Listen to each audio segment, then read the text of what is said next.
Garrett's voice still echoes in my head, cold, sharp, amused. "You'll accept this baby or lose everything."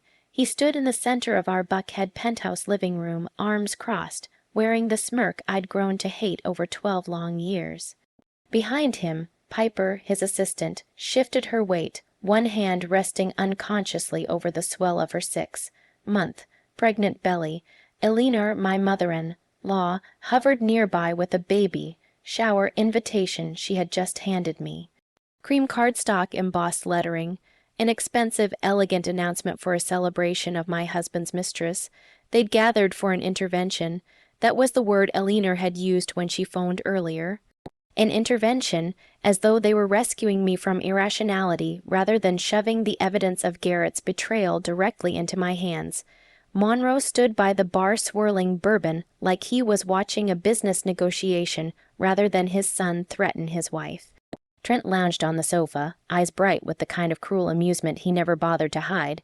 They expected tears or pleading or maybe quiet acceptance. They thought I would fold because for years, folding had been the only safe option. Instead, I placed the invitation on the $800 glass table Garrett loved bragging about and said calmly, "Not yet." The room stilled. Garrett's smirk flickered, confusion cutting through his arrogance. "Before I agree to anything," I said, "I'm hiring a forensic accountant. We'll see what they find before we discuss my role in whatever fantasy you've planned." In that moment, as panic rippled through the Harwick family, I realized something I hadn't let myself acknowledge in years.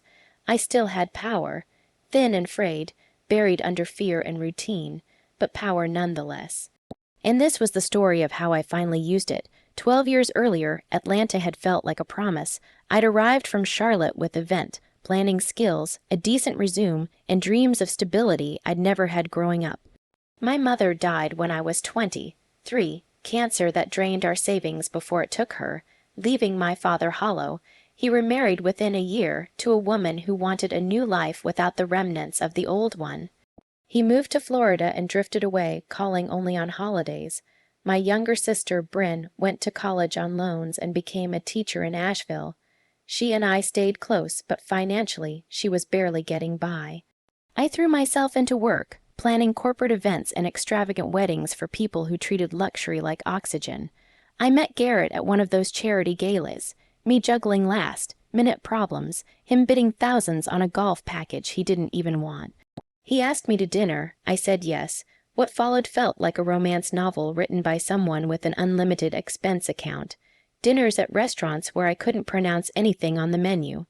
Weekends in Savannah and Charleston, staying in hotels fancier than any place I'd ever stepped into. Trips to his family's lake house, a sprawling place built on generations of real estate wealth. Elinor observed me that first weekend with an appraiser's eyes, Monroe with polite aloofness, and Trent with mild, uninterested disdain. Still, I tried hard to belong. I wanted stability so badly that I mistook the Harwick's scrutiny for approval. Garrett proposed at the lake house 8 months after we met, dragging me to the dock at sunset, while his entire family watched from the deck above. Champagne already chilled, his mother smiling as though she had orchestrated the moment herself. It should have felt like a warning, but I interpreted it as belonging. I said yes. The wedding was a spectacle, cathedral ceremony, club reception, magazine coverage. My father came alone, awkward and distant. Bryn squeezed my hand before the doors opened and whispered, "You can still change your mind." I laughed. What would I have changed my mind for? Back then, Garrett represented everything I thought I needed. The penthouse became my new world, 40 floors above the city, in rooms filled with things I had not chosen. Elinor selected the furniture, the carpets, the art. Garrett made off-hand comments about how he bought the glass coffee table specifically because it cost $800. I quit my job 3 months after the wedding. Garrett suggested it casually. "You don't need to coordinate other people's events anymore. You can focus on our life." At first it felt like freedom, but freedom without purpose becomes its own kind of confinement. I slipped into routines, wake early, make Garrett's coffee exactly the way Elinor taught me, lay out his suits, smile as he left for Harwick Consolidated. Then long hours alone in a silent penthouse, filled with furniture arranged by people who didn't even ask what I liked. I joined charity committees and attended country club luncheons.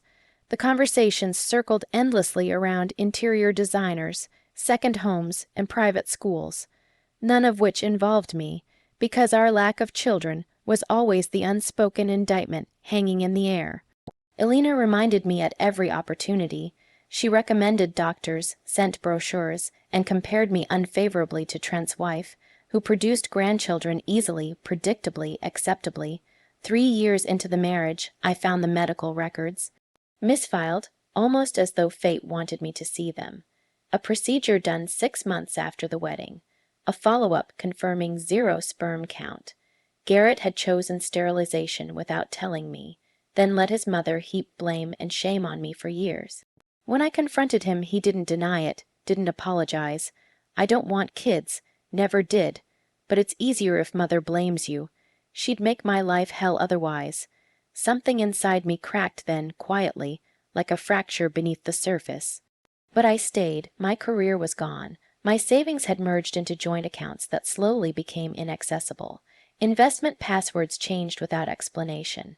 Statements stopped arriving.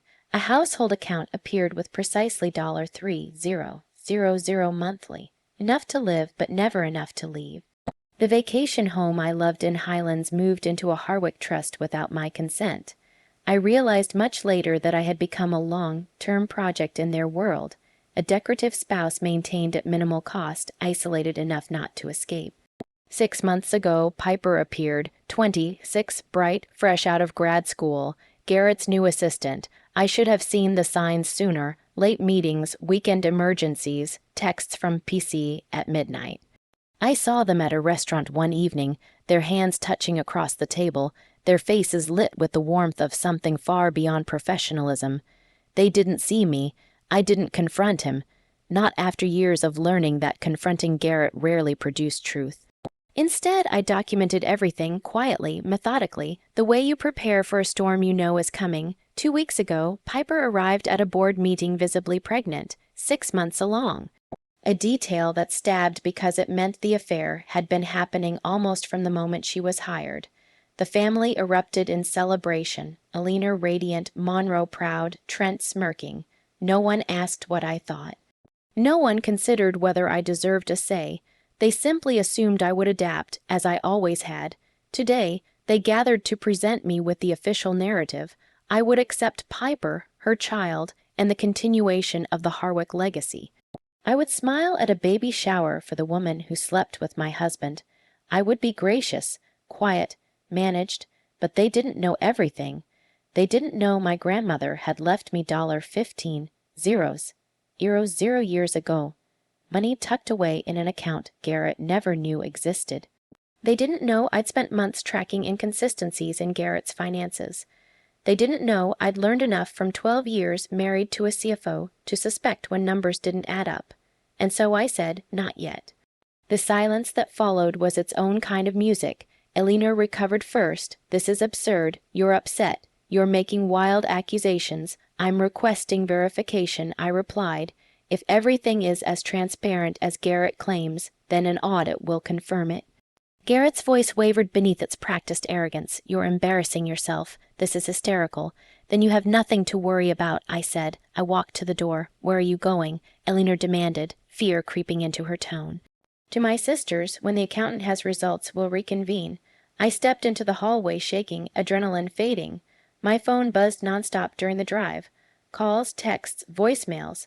17 missed calls by the time I pulled into Bryn's apartment complex.